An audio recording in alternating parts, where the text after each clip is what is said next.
Golden State Media Concepts bring you Book Review Podcast, a haven for bookworms of all ages and the widest genres, from mystery to memoirs, romance to comedy, fantasy to sci-fi. If you love to read, this is the podcast for you. It's the Golden State Media Concepts Book Review Podcast.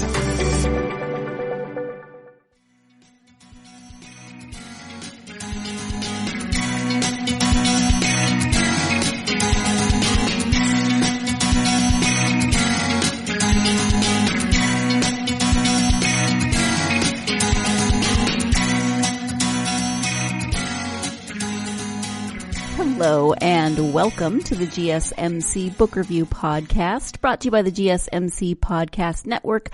I am your host, Sarah, and I am very excited for today and for this week.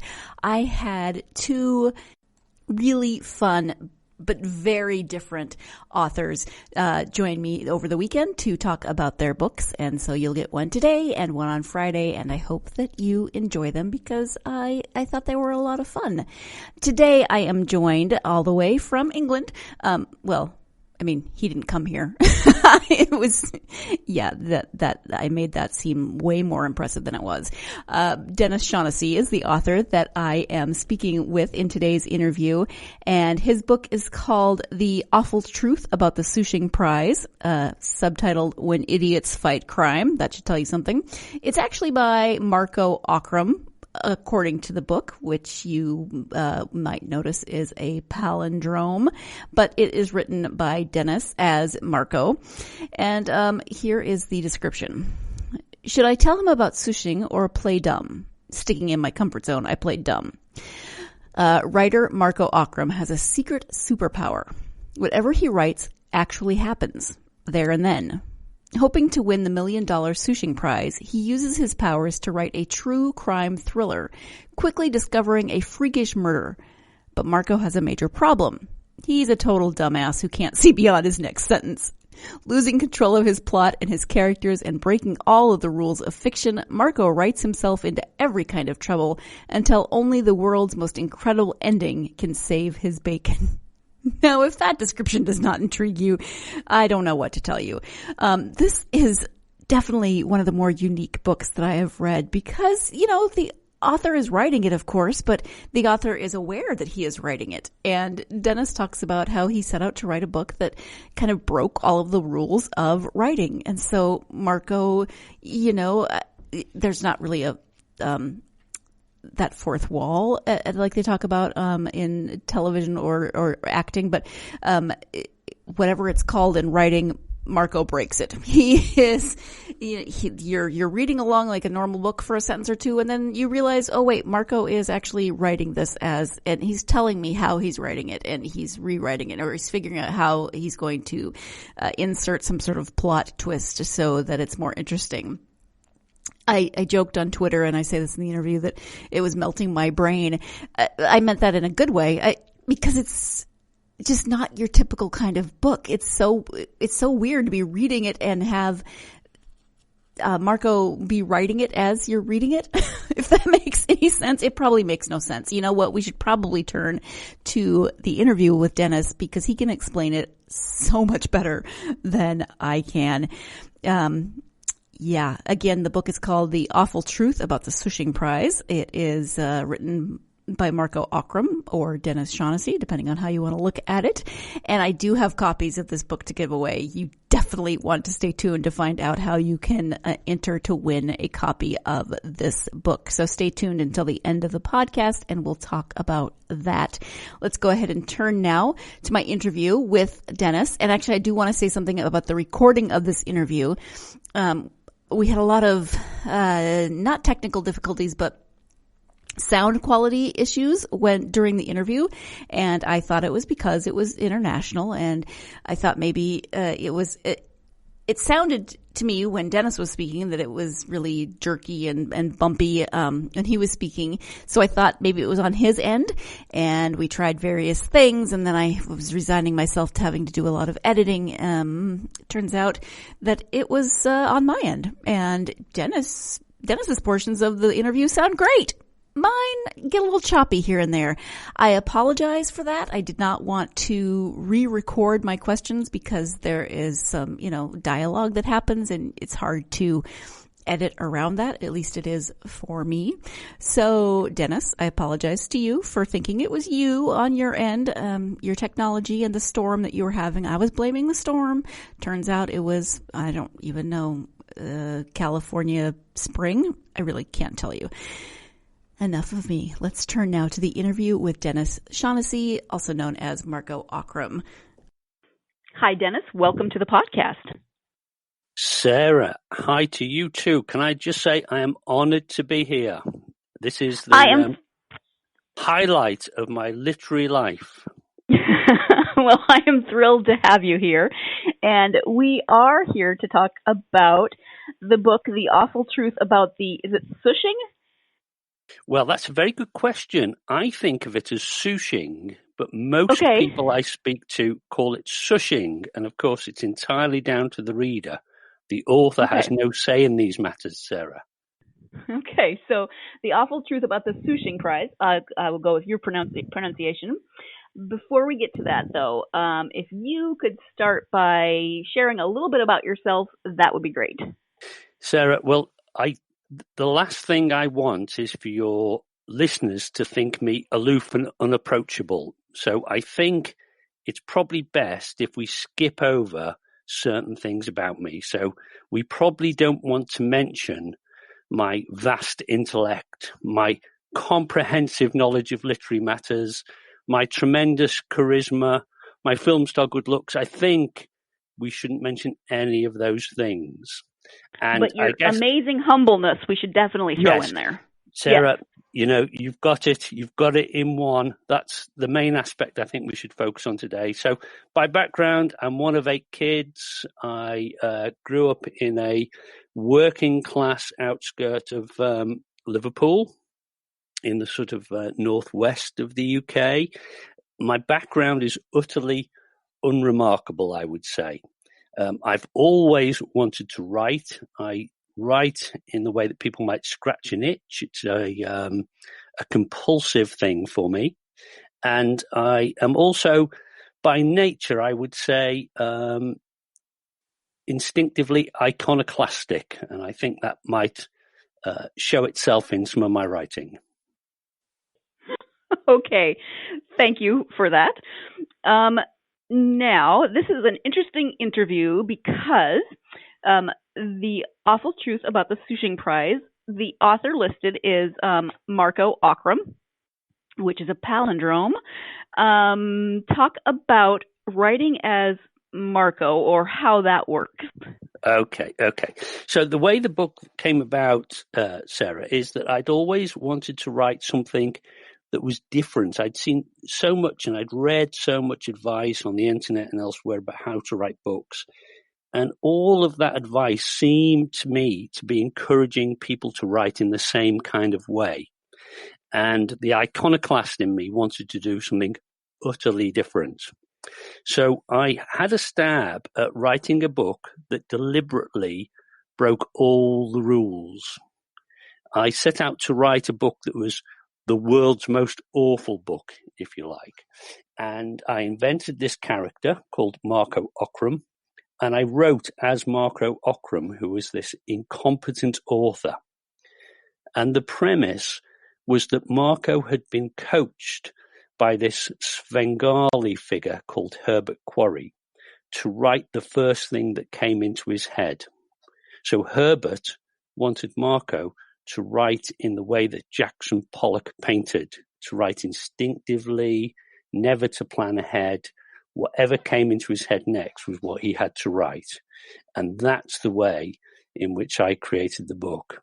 And I have to say that the first example of Marco's writing that I produced was so genuinely awful that I personally found it funny, but I thought that the world wouldn't be ready for it. There was a danger, too much of a danger, that people might think it was accidentally awful rather than deliberately awful. So I've had to rein back on that quite a bit, and the work that was eventually published is quite a toned down version of Marco's natural style, if I might call it that. We're going to take our first break of the podcast. There is your very brief introduction to the world of Marco, and a crazy world it is. We're going to be talking more about that world and how Marco creates it as he writes when we come back. So stay tuned. You're listening to the GSMC Book Review Podcast, and I will be right back. Do you want to be healthier, yet you just don't know what to do? All these shows telling you this and that, but nothing seems to work. Well, listen close. Golden State Media Concepts has got something great for you. The Health and Wellness Podcast dedicated to workout trends, healthy eating habits, diet, and everything about healthy living. Join us in our banters as we help you not just live life to the fullest, but live it to the healthiest.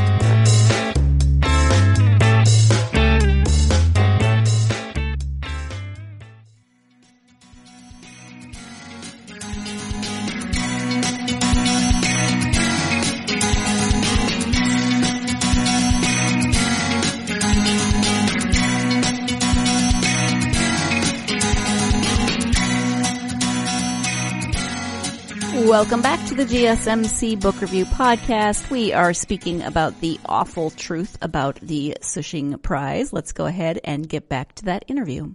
Marco is an interesting character in that not only does he write, and as the story is progressing, he is writing it and kind of causing things to happen. If things get a little slow, he just inserts, hey, there's a clue. But he's also interesting in that he has produced or written a book on a scientific treatise, maybe? I don't know. He is very famous. He's recognized everywhere he goes. I think my favorite part, one of my favorite parts was one line early on in the book that said, I can't remember the word, but he said, this or that, depending on whether I'm supposed to be American or British. Yes. Well, the interesting thing about Marco is that I'm British, obviously. I write Marco as an American character. And Marco has this strange way of writing that's very difficult to explain. It's only when you read Marco's books that you kind of get into the weird, surreal logic of them. But Marco is an incompetent author, really, and he has this habit of explaining his mistakes and acknowledging his mistakes as an author rather than correcting them. So the fact that he's mixed up about whether he's meant to be writing in English American or whether he's meant to be writing in US American is typical of Marco. In fact, it was interesting that one of the early reviews about the book by someone who patently didn't get the humor included a comment that Marco seemed not to have understood the differences between British and American humor and hadn't researched it adequately enough. Where, of course, for Marco, it's a kind of a badge of courage not to have, or a badge of honor not to have researched anything. He makes everything up on the spot.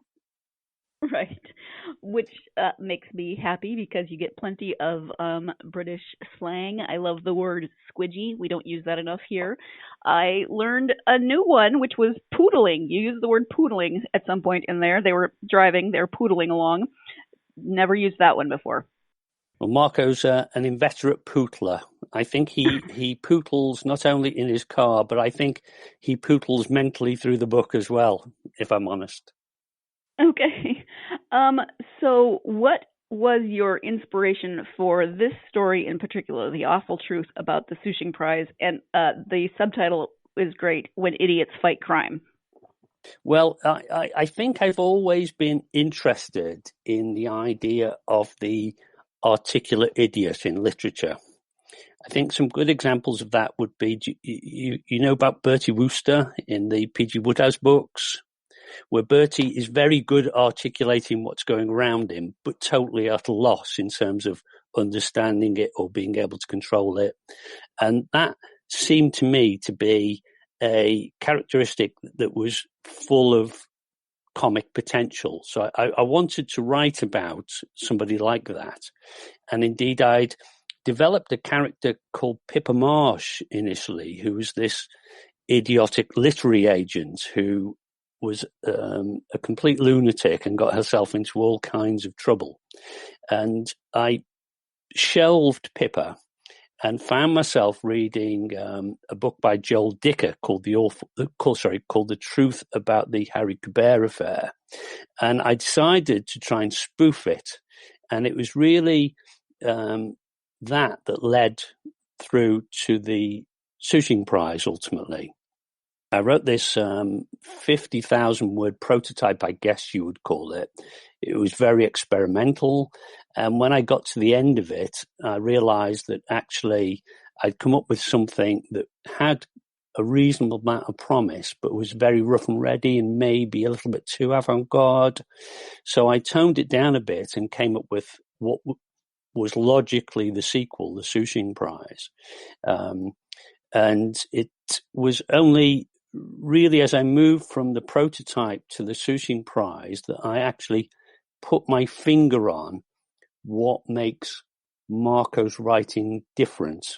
And it's kind of hard to explain, but it's the interplay between the thoughts of Marco, the author, and the thoughts of Marco as his own protagonist. And the books continually weave between those two different levels. And that, for me, kind of opened up this sort of conceptual space that's not really present in what I now think of as ordinary fiction. And it's a space in which there's an unbelievable amount of room to be inventive and to create jokes and to indulge in totally gratuitous wordplay. And I think I feel really comfortable writing in that space. It's a sort of natural, it seems a very natural activity to me. You've spoken already about Marco as the author, as a character. What about him and his very quirky nature do you think might resonate with readers as they're reading through this series? Well, it's interesting. I think Marco has this approach to writing where he always writes whatever comes next into his head. He never plans ahead. He never edits anything he's written. I should say, by the way, that's not true the way I write. It takes a lot of rewrites to make it look as if Marco writes that way. But in a sense, it seems to me that poor Marco struggles with the complexity of his life. He takes on a tricky challenge, which is writing a thriller, effectively, or from his point of view, what seems to be a true crime memoir, which is like a very complicated and difficult thing to do. And he's not that clever to begin with. And Marco is continually out of his depth. He's always ruining the situations he's written himself into. Interestingly, Marco started off in life as quite a different sort of character. He started off as a sort of superior sort of character who looked down his nose at his readers and wasn't very nice. I think there were qualities he'd inherited from the prototype. And I was lucky enough to work with a mentor of my own, a guy called Jonathan Ayres, who's now a commissioning editor at one of the big publishing houses. And an important piece of advice he gave me was that people won't identify with a character in a book if that character isn't likable. And so the Marco you read today is actually, I think, quite a genial character, a character who's lost in many respects, a character who's trying to do his best, but always struggling to make things work properly.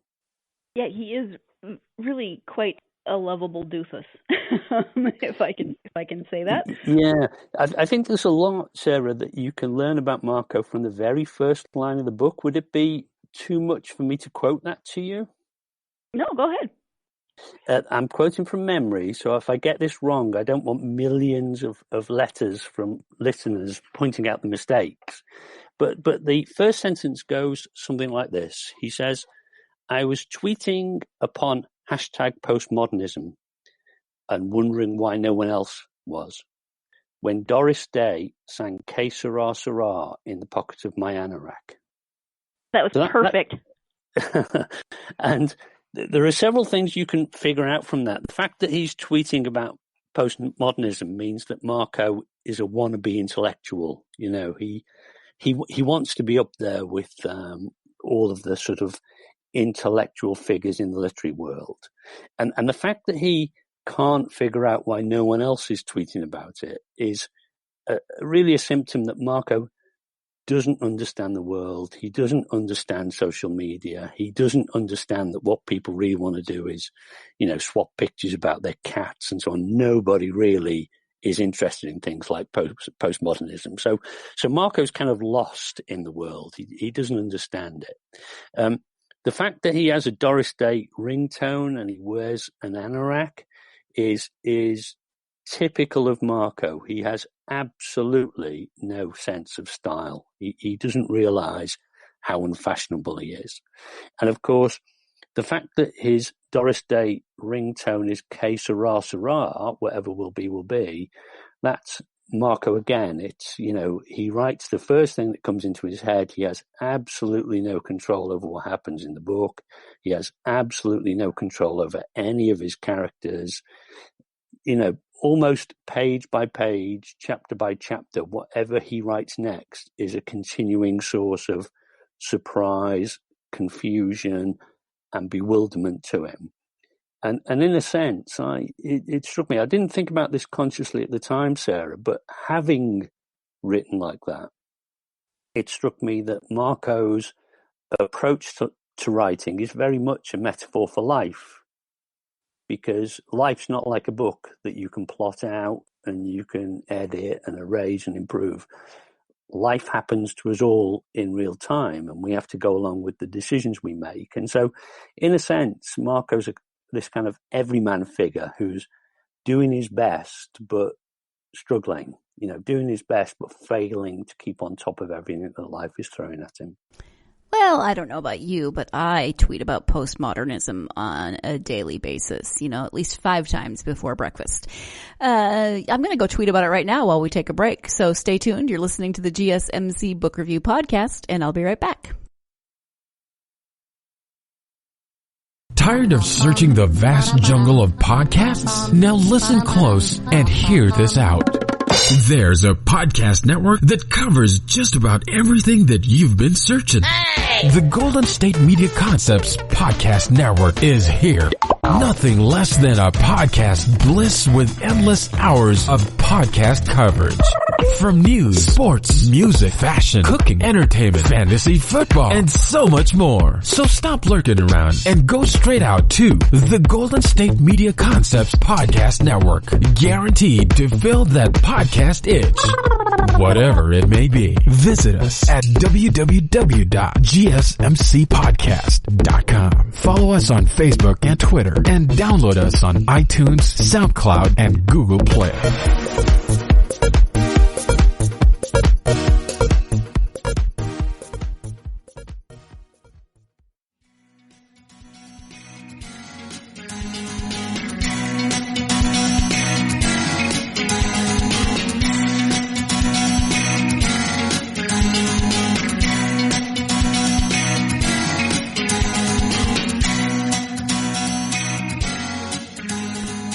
We are back from that break and the postmodernism tweeting that happened.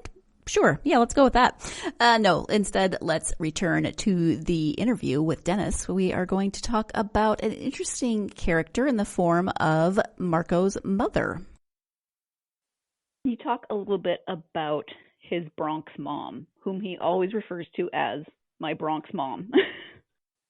So his Bronx mom's this caricature figure who I think was lifted more or less directly from the very original prototype book I wrote, which was a spoof of Joel Dicker's The Truth About the Harry Kubert Affair. And she, to some extent, is, in fact, it's quite interesting that if you read the books and you analyze them, what you'll find is that all of the incompetent lunatics are men, and all of the sort of grown-up figures are women.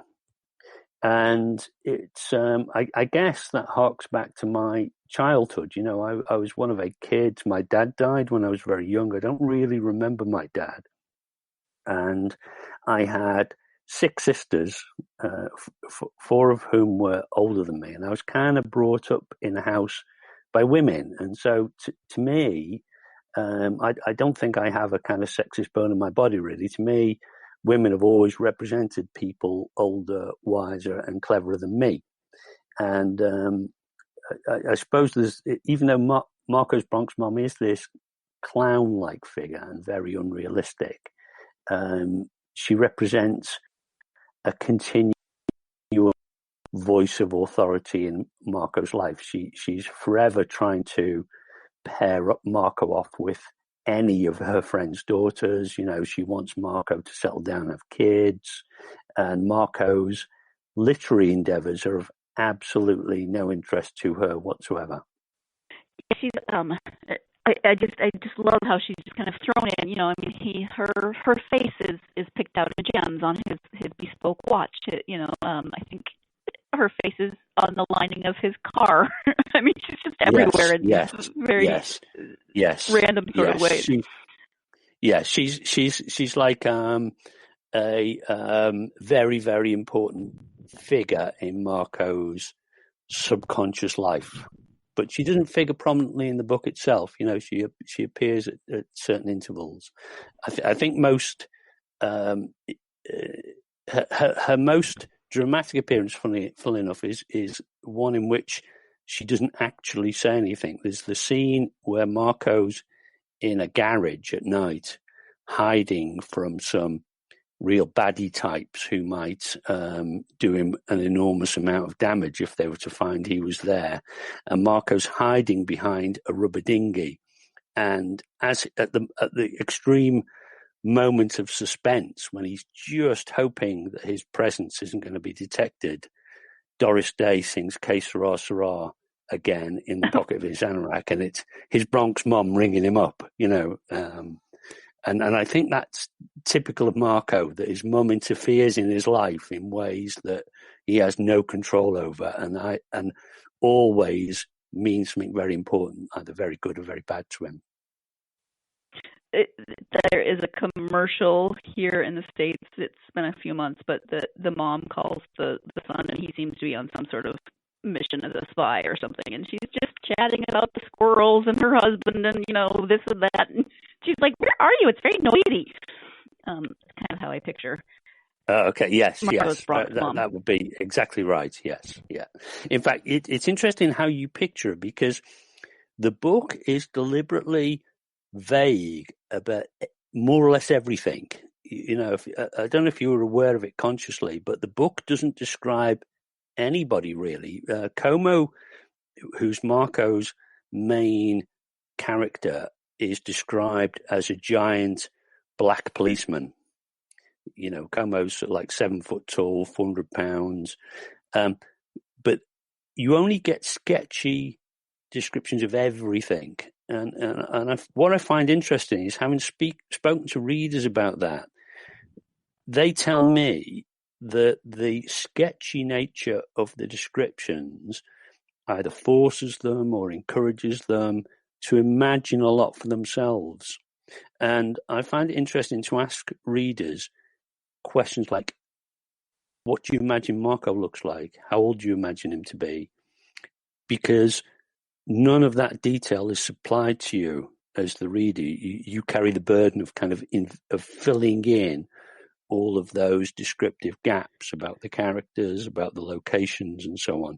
The book is very, very light on description, and yet somehow most readers feedback that they're able to form colourful, vivid mental images of what's happening, even though the book doesn't provide them with that detail. So what kind of research did you do for the book? You know, you said earlier that your writing is not like Marco's writing. It takes a lot of effort to make it seem as though Marco is kind of writing by the seat of his pants. But so how much research did you do? Marco just uses Wikipedia, but what about you? What kind of research did you do? I have to confess, Sarah, that I do almost no research whatsoever. So the book is entirely made up. One of my Damascene moments as a writer was in a famous second-hand bookshop in a town called Alnwick in Northumbria, which is a county in England, where I found this book called The Best of Miles, Miles spelt Myles, by an Irish author who's best known, I guess, as Flann O'Brien. I don't know if you're familiar with the name, but he wrote a series of newspaper columns, daily newspaper columns, and I'm going back now probably 60, 70 years, in the Irish Times. And this book was a collection of his best pieces. And I stood in this bookshop reading this book that I found, and I was kind of entranced by it because it introduced me to a totally new way of writing, I suppose, in that it was very inventive, it was very stylized, it was utterly made up, and it was clear that this guy, this Miles Nagopleem was the pseudonym the writer used, was totally inventing everything off the top of his head, and yet writing about it in a very serious, very earnest way. And I was really inspired by that, and I wanted Marco's writing to be like that. I wanted Marco to be writing in an earnest, serious, genuine voice about things that were utterly made up. And it really was a kind of badge of honor not to research anything, really. So everything in the book was totally made up. I found out subsequently, for example, that the book is set in a sleepy little town called Clarksville, somewhere in America. I have no idea where. And there is a sleepy little town called Clarksville in America, but I only discovered that after I'd written the book. And, Sarah, if I may say so, I wrote to the police chief, or I emailed the police chief of Clarksville to let him know that I'd written this book that figured a sleepy little town called Clarksville and had its police chief as a prominent character. And I got no reply. So if ever you're in sleepy little Clarksville, please go and call on the police department and knock on their door and ask them why Denis Shaunessy hasn't yet received a reply to his email. Well, now I'm curious if there are more than one Clarksville in the U.S. I have no idea. I will have to Google that. Well, there's a famous Clarksville without an E after the. I think the Monkees wrote a song called "The Last Train to Clarksville." I was just going to bring that up. Yes. My Clarksville has an E between the K and the S. Yes, and I think there's only one sleepy little Clarksville with that spelling. In Georgia, okay. Well, yes, if you're ever in Clarksville, Georgia, then ask the police department why they have not responded to Dennis's email, because, yes. That's rude. Tell them I'm pacing up and down. I'm very hurt, Right. I'm inconsolable, right. Sarah. Yeah. You've probably been crying the whole time, right? I have. My mascara has run terribly. I'm sorry. That's terrible. Let's give Dennis a moment to compose himself, maybe, clean up that mascara a bit. We're going to take another break. When we come back, we'll be talking about, are there elements of Dennis in this book in terms of autobiographical elements? So stay tuned. You're listening to the GSMC Book Review Podcast, and I'll be right back. Golden State Media Concepts social media podcast. Time to hashtag everything. We talk about all the fun, crazy stories on social media. From Instagram to Facebook, Twitter to Tumblr, or probably even Friendster. Join us each week as we explore the quirky side of social media. It's the Golden State Media Concepts social media podcast. It's simple, such a sad song. The one that we rely on to get us.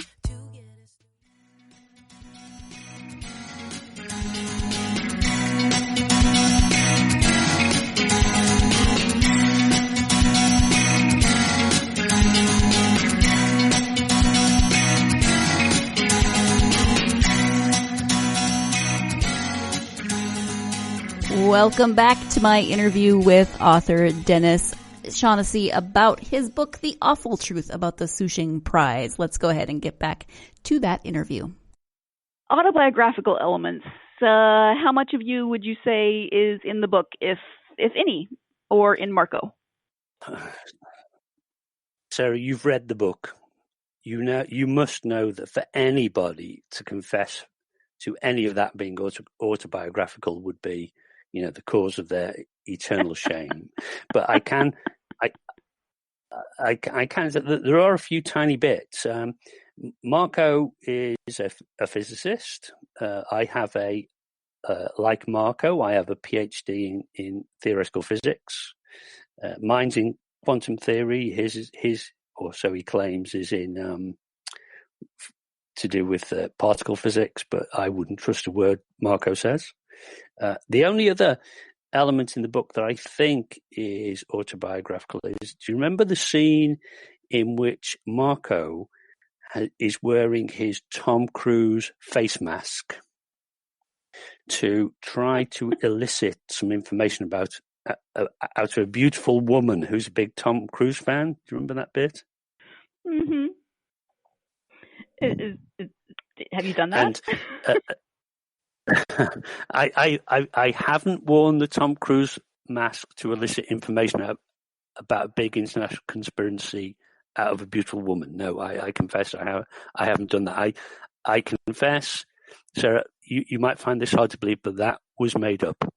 But he does have this idea of hiding from some baddies. Well, actually hiding from Tom Cruise's minders, because the embarrassment for Marco is that he's disguised as Tom Cruise, trying to wheedle this information out of this woman in a restaurant when the real Tom Cruise comes in. And so it's like a horrendously embarrassing scene. So Marco runs away and tries to hide in the toilets and accidentally goes in the ladies' toilets. And that is autobiographical, because I was once going to a job interview and I went to the toilet in a famous department store in London called John Lewis, and I accidentally went into the ladies' toilets by mistake, and a woman saw me, and I thought the best thing to do was to hide in one of the toilets, thinking it would all pass over. But in fact, she ran off and called the security guards, and I got into all kinds of trouble, and I missed my job interview. So in fact, my entire career, Sarah, might have, they talk about the butterfly effect, where a tiny little thing affects the course of the future. My entire career could have been different. I might now have been a billionaire, the president of the United States, who knows, if I hadn't accidentally gotten into ladies' toilets in John Lewis. Wow. Yeah, you just never know. This is the first Marco book. There is another, The Awful Truth About the Name of the Rose. Can you talk a little bit about that book? Well, that out of the two is my favorite. I know it's difficult to have favorites when there are only two, and particularly when they're two brilliant books that are so hard to choose between. But I always loved the original Name of the Rose book by Umberto Eco. Fantastic book that I've written several times, and I always wanted to spoof it as a kind of homage to Umberto. So it was a natural for me to do an Awful Truth spoof about that book. And it's if you've read the original, Sarah, you'll know that it's set in a medieval monastery. And the way I get round that is that the medieval monastery now becomes a kind of hippie commune that's an A-list celebrity retreat run as a medieval monastery. Marco books himself in as a famous celebrity needing a detox because Como Galahad, the local chief of police, has heard that there are strange things going on there and needs someone to go in undercover. So that's the kind of premise of the book. And the reason I like it is because I think Marco's character really blossoms in the environment of the monastery. You know, Marco's way of speech, his way of writing, it really somehow resonates. And of course, Umberto Eco, he appears in the book himself. He appears as Brother Humbert of Eco, who seeks Marco's advice on writing. And Marco and Brother Humbert get into a long debate about the show versus tell, which might mean something to any writers who are listening to your podcast, maybe not so much to any readers. And the book sticks quite closely to the pattern and style of The Name of the Rose, which was famously turned into a film with Sean Connery. So naturally, Sarah, I would exhort all of your listeners to go out and buy it. Of course. And there's a quote when you Google The Awful Truth About the Name of the Rose. It is Stan, screamed the unhinged monk. Stan has come amongst us. Stan? Cried the abbot in bewilderment. And I in bewilderment. Who is Stan? I realized my mistake and retyped the line. It is Satan, screamed the unhinged monk.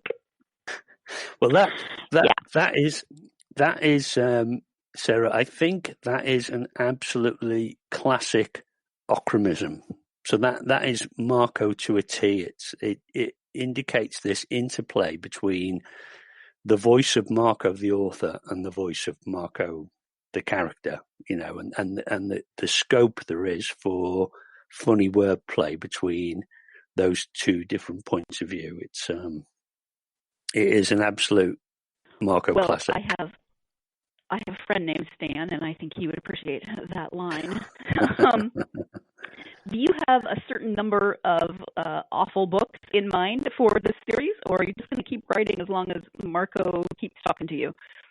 I will keep writing. As long as I can do it freshly, and as long as I feel it's new and I'm not repeating myself too much, I'll continue doing it. I've got 2 books underway. One is The Awful Truth About the Awful Truth, the movie. And that's the basic premise there is that Tom Cruise has bought the film rights to the Awful Truth book, one of the Awful Truth books, and he's turning it into a movie. And Marco is keeping an eye on it because it's one of the terms of his contracts. And Como, who's Marco's main sidekick, has been employed by Tom Cruise to be his police procedure advisor on the movie. And there's a kind of recurrent gag in there that stems from the fact that Tom Cruise is notoriously short and Como is 7 foot tall or thereabouts. And a lot of the humor arises from the fact that Marco and his team are trying to hide that difference or make sure that Tom doesn't feel somehow slighted by the fact that Como is so much taller than him. So that's one of the books that's currently underway. The other is The Awful Truth About the Clarksville Rock Cruise, and that was based on something I spotted to do with some rock groups from the 60s who'd reformed to cruise on a liner and to play basically their old catalogue of songs to rock fans on a liner. And I turned that into an idea about this Russian billionaire who hires the world's most exclusive liner as a birthday party for all his oligarch cronies. And Marco is invited along as a kind of guest speaker, and there's all kinds of skullduggery aboard the ship. And you can imagine that, one thing that all of Marco's books have in common is they bring out of the closet every single cliche of the genre they're about. And so you can just imagine what happens on this awful truth about the cruise to the edge, giant clams and pirates and any other cliche you can think of involving films or books about boats is ruthlessly exploited in this particular work in progress I have. I also fancy, Sarah, writing the awful truth about the Clarksville Wizard School, and I'll leave it to your intelligent and perceptive listeners to figure out which author's works that will be spoofing. Nice. I have several ideas in mind for that. Oh, I crack myself up, apparently. Let's take another break, and I'll try to collect myself. Stay tuned. You're listening to the GSMC Book Review Podcast, and we'll be right back. GSMC Beauty Tips Podcast gives you advice on everything from hair to fashion to skincare products. We'll talk about the latest trends in makeup, hairstyles, and anti-aging remedies. And we'll cover all of the newest fashion trends. If you have an interest in or questions about the beauty trends that might work best for you, the Golden State Media Concepts Beauty Tips Podcast has got you covered. Download the GSMC Beauty Tips Podcast on iTunes, Stitcher, SoundCloud, Google Play, or anywhere you find podcasts. Just type GSMC in the search bar.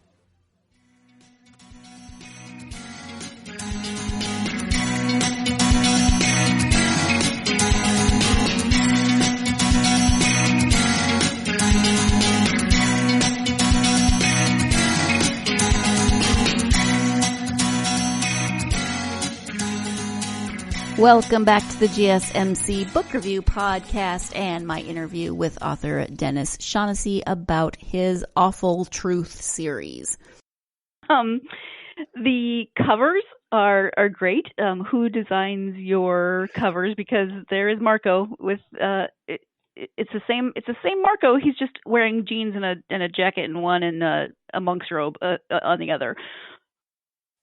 Well, that's interesting actually, because my original concept for the covers was much more arty and intellectual. I wanted to do spoofs of famous works of art, but my publishers very wisely turned me away from that and said, no, you've got to, the covers have got to appeal to the audience. So we decided that we would, it seemed such a cliche that thrillers would have a picture which consisted of a foregrounded figure with their back to the viewer with something going on in the distance. So we decided to send up that cliche. And so the books are all going to figure Marco in the foreground with his back to the reader, looking at something in the distance. And the something in the distance will be typically the kind of mayhem that Marco has created as a consequence of being such an incompetent author. And of course, Marco is scratching his head because he is utterly bewildered about what to do next with the plot. And the taglines really are there to remind the reader that this is all done in fun. It's none of it serious. When you take the time to read for yourself, what do you like to read? I mean, you've mentioned The Name of the Rose. You mentioned to me prior the Cade Mutiny. What do you like to read? I'm not a genre reader. I don't pick books based on their genre. If I'm honest, Sarah, I'm one of these people who likes reading the same books repeatedly. It seems to me that the world is split into two groups of people. There are some people who never read the same book again, who always want to read something different. And then there are some people who are quite happily read the same book. And in my case, I can find myself reading the same book within the hour, and read back over a chapter I've read and just enjoy it for the writing, really. And so for me, the plot is kind of utterly irrelevant. To me, what counts is how a book's written, the degree of wit within the writing, the care the author's taken over their choice of words, and so on. I like a book to be something that I can just savor for the quality of its writing, and there's no pattern to the kind of things I like. I'd pick out a couple of, for your listeners who might be interested in some recommendations. I'll give you one. Arthur Conan Doyle, he's most known for his Sherlock Holmes books. But have you ever read the Brigadier Gerard stories? I have not. He wrote these 2 books of short stories about this character called Brigadier Gerard, funnily enough. And he is a French cavalryman who seems to be reminiscing about his time in the cavalry. He's obviously an old man when he's reminiscing about these stories. But I would say the stories are 10 times better than the Holmes stories, and what makes them different is they're very, very funny in a dry way. And the dry humor all stems from the fact that Big Brigadier Gerard is an idiot and an extremely conceited one. And he has no idea whatsoever about his own shortcomings. And he's very brave and he's very resourceful. And each of the stories describes some scrape or adventure he gets into. They're very tall stories. And he manages to survive all of them, obviously. But he is the way in which it's hard to imagine, actually. It's hard to compare these stories with the Sherlock Holmes stories, because they're in some respects quite serious, and Sherlock Holmes is quite a self-important sort of character, whereas the Brigadier Gerard stories are very, very funny. They send up this.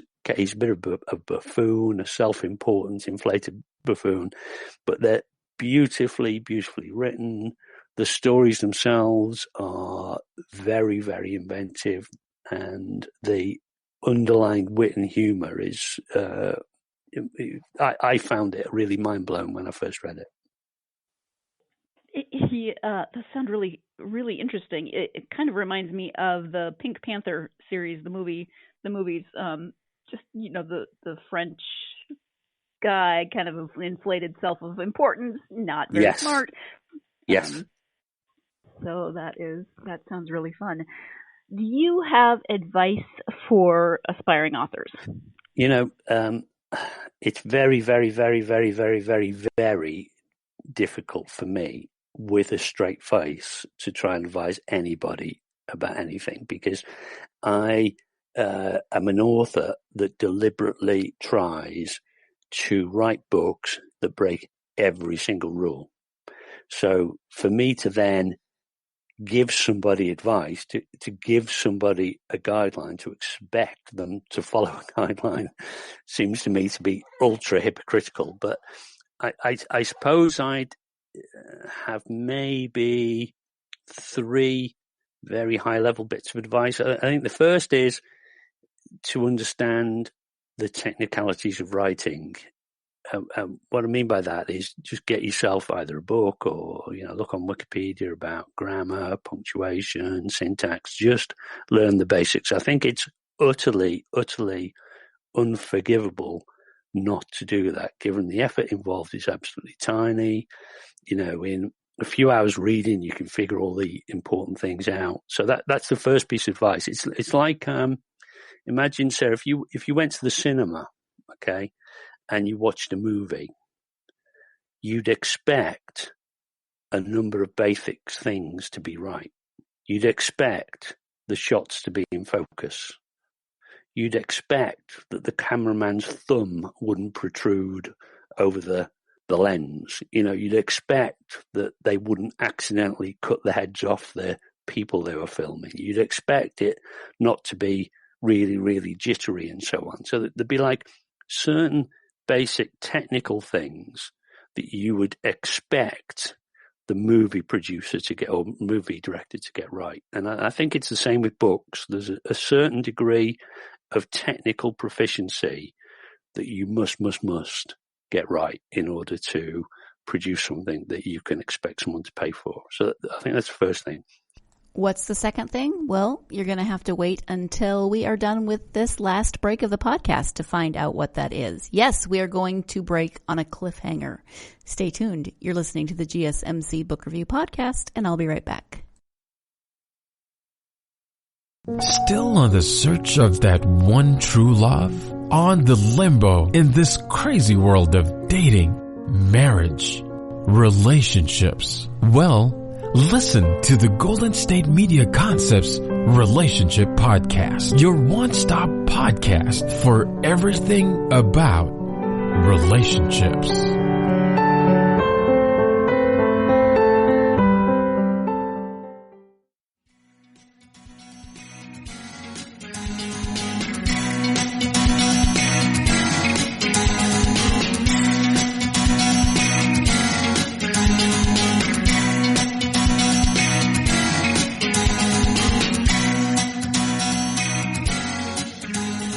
Welcome back to the GSMC Book Review Podcast. Before the break, Dennis was giving some advice for aspiring authors. He had just talked about the technical aspects of writing, and that was his first thing. Now we're going to move on to his next point of advice. The second is that I learned an enormous amount by offering to be a beta reader, a free beta reader for other authors. What that taught me was how to analyze the deficiencies in books. So it's all very well looking at books saying you like it or you don't like it, but being able to understand why you liked it or why you didn't like it is not so straightforward. And being a beta reader and having to articulate your reasons for liking or not liking something is a great mental exercise in being able to analyze books, and that you can then turn that capability on your own writing, and you can figure out, what am I doing right? What am I doing wrong? What do I need to do differently? And I think my third bit of advice, which is reflects a lesson that I have only recently learned, is to hire a good publicist, because writing a great book is one thing. Getting the world to learn about it is something entirely different. And as far as I can see, the success of a book depends as much upon one's ability to draw the world's attention to it as it does upon one's ability to write in the first place. And it's an entirely different skill set. So be prepared to have to overcome that particular challenge. I know you are active on Twitter. Do you have a website, and where else can people find you on the internet? I do have a website. It's a tremendously under-edited and under-improved website called, if you search for theawfulauthor.com, or one word, www.theawfulauthor.com. And for some time, I wrote a blog in the character of Professor Sushing, who's the baddie in the book that you've been reading.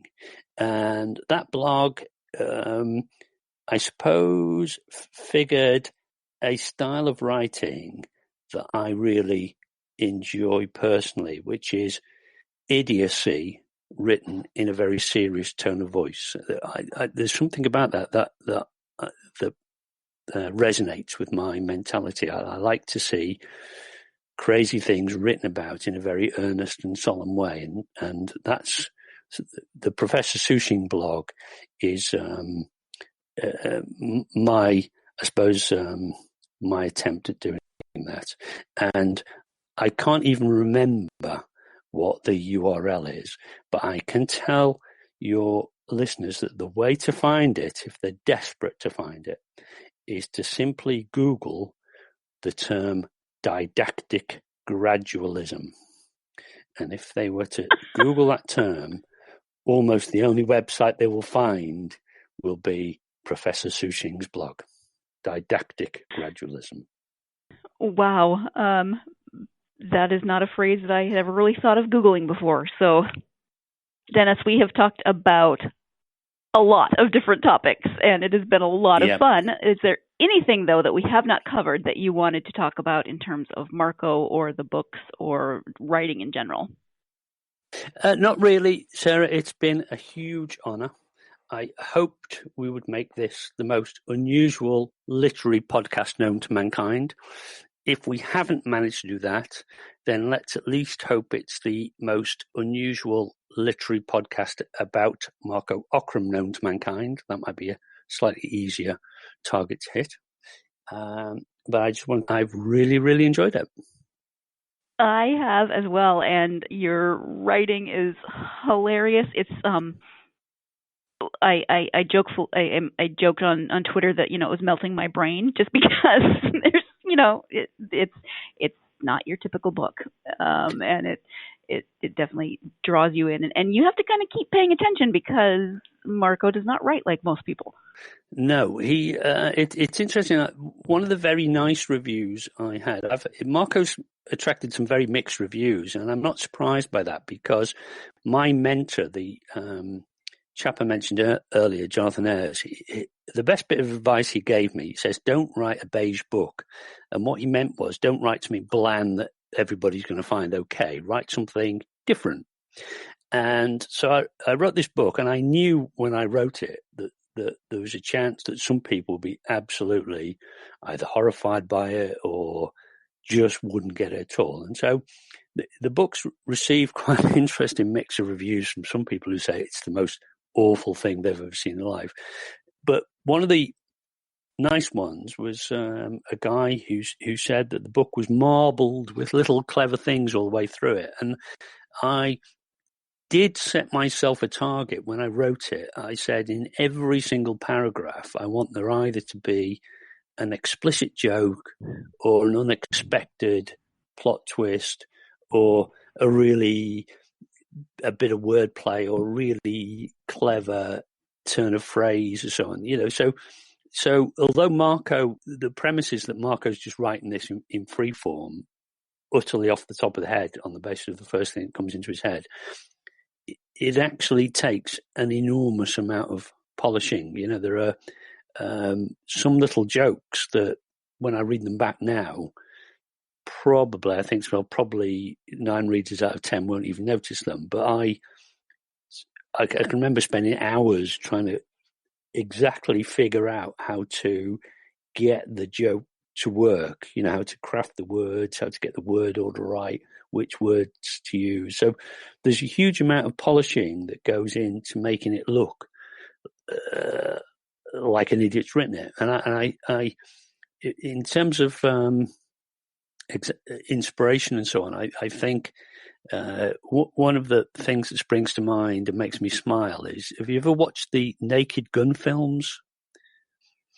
Yes. With Leslie Nielsen? Yeah. Yes. If you imagine Frank Drebin, he's this idiot, and those films are so slickly produced, and the plots of those films are entirely irrelevant to your enjoyment of them. And it's the same, I think, or I hope, with the Awful Truth books. They have plots. The plots are fast moving, but to be preoccupied with the plots of the books is to miss the point of them. The plots are really only there as a framework upon which to hang loads and loads of jokes and loads of wordplay, and to play around with the reader's expectations of what literature's about.